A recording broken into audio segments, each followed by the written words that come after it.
what Christians must really grasp is what Leslie Newbigin was trying to communicate for 30 years, that we have to think of ourselves as missionaries.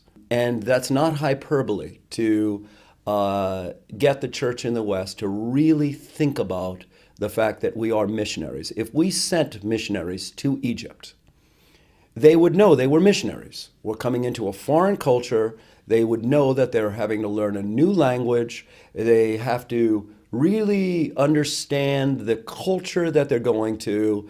The assumptions of these people about life, about family, about sexuality, about women's roles, about everything is so different.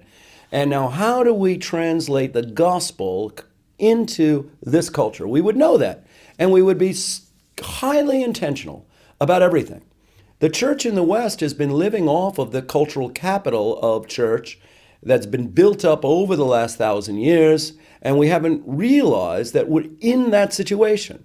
Leslie Newbigin was attempting to say that over and over again, that it was as much when he came back from India. He was a missionary in India in the 1930s, came back in the 1970s to the UK, and found the church to be in such radical decline and having lost so much influence, and the elite institutions being so hostile to the church, that he said the church needs to become missionaries.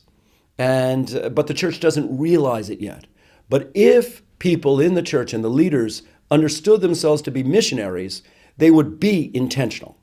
They would, be thinking about language and new systems, new ways of communicating all the time. And it's that missionary mentality that has to be gained.